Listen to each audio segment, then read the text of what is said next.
যে আইনে জুলাই গণহত্যার বিচার হচ্ছে এর মূল আইনটি করা হয়েছিল ১৯৭৩ সালে।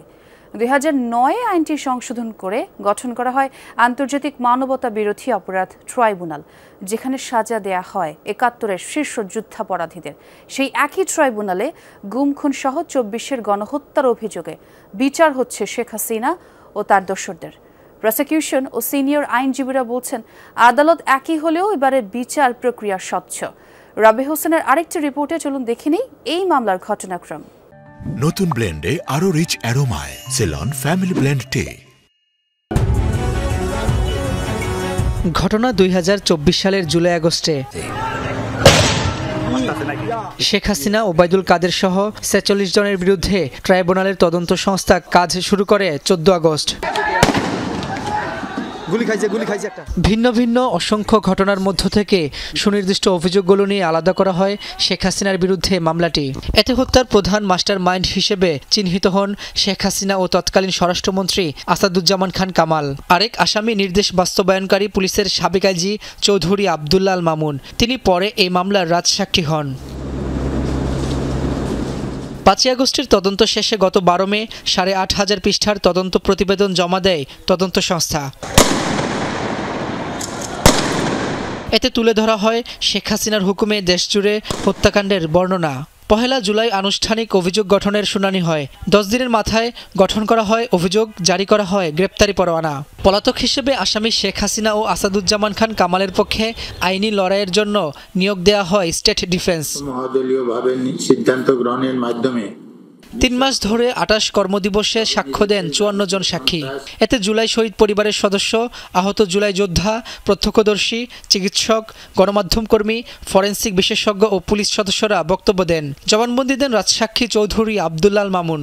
মামলায় সাক্ষ্য দেন জুলাই আন্দোলনের অন্যতম সমন্বয়ক নাহিদ ইসলাম। তাদের সকলকে দ্রুত সময়ের মধ্যেই গ্রেফতার করতে হবে এবং বিচার নিশ্চিত করতে হবে। লিখিত জবানবন্দি দিয়েছিলেন বদরুদ্দিন উমর। ২/২/২০২৫ সবশেষ মামলার মূল তদন্তকারী কর্মকর্তা আলমগীরের সাক্ষ্য গ্রহণের মধ্য দিয়ে ইতি ঘটে সাক্ষ্য গ্রহণ অধ্যায়।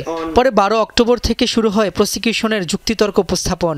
৫টি অভিযোগ প্রমাণে আন্দোলনের সময় শেখ হাসিনা সহ আসামিদের নির্দেশনা বাস্তবায়ন, হত্যাকাণ্ডের নানা তথ্য উপাত্ত, আন্তর্জাতিক আইনে বিভিন্ন মামলার রায়ের নজির তুলে ধরা হয়। রাষ্ট্রনিযুক্ত আইনজীবী আমির হোসেন ও তার মক্কেল শেখ হাসিনাকে অভিযোগ থেকে অব্যাহতি দিতে চালিয়ে যান আইনি লড়াই। জুলাই আগস্টে ঘটে যাওয়া যে মানবতা বিরোধী অপরাধ, সেটা ছিল ওয়াইড স্প্রেড, সিস্টেম্যাটিক। শেখ হাসিনার কমান্ডে এটা হয়েছিল, একটা কমান্ড স্ট্রাকচার ফলো করে এটা হয়েছিল। যে আসামি উপস্থিত থাকলে যে সমস্ত সুযোগ সুবিধা পাওয়া যায়, যে সমস্ত ডকুমেন্টারি এভিডেন্সেস হয়তো আমাকে ওনারা দিতে পারতেন, সেই সবগুলি দিয়ে আমি ফাইট করতে পারতাম, সেগুলো তো পারছি না। যুক্তিতর্ক ও যুক্তিখণ্ডন শেষ হয় ২২ অক্টোবর। প্রসিকিউশন বলছে আন্তর্জাতিক মর্যাদা পেয়েছে এবারের সংশোধিত আইন। স্টেট ডিফেন্সও বলছে বিচার কার্যে পায়নি অসহযোগিতা। কোনো অস্বস্থতা আমি দেখি নাই, কারণ আমাকে কেউ কোন রকমের ইন্টারাপ্ট করে নাই। অনেক ডকুমেন্টারি এভিডেন্স এখানে এসেছে, যে এভিডেন্সগুলো টেলিফোনিক এবং ভিডিও, এগুলো ফরেনসিক পরীক্ষায় উত্তীর্ণ হয়ে এভিডেন্স হিসেবে গিয়েছে। ট্রাইব্যুনালে আগের যে বিচার হয়েছে তার সাথে তুলনা করলে এটি অধিক স্বচ্ছ বলেই আমি মনে করি। সময়মতো বিচারের জন্য আরেকটি ট্রাইব্যুনালেও চলছে জুলাই হত্যাকাণ্ড ও গুম আর মানবতা বিরোধী অপরাধের বিচার। ২ ট্রাইব্যুনালে শেখ হাসিনার মামলাটি ছাড়াও বিচারাধীন ৯টি মামলা। সাক্ষ্য গ্রহণ পর্যায়ে আছে আরও ৩টি।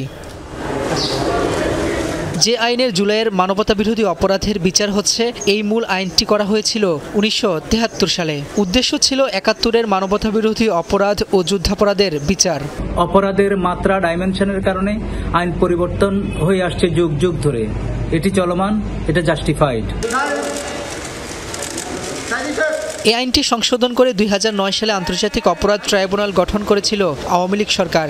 এর অধীনে মানবতা বিরোধী অপরাধ ও যুদ্ধাপরাধ সহ ৫০টির বেশি মামলায় বিচার করা হয় অন্তত ১০০ জনের।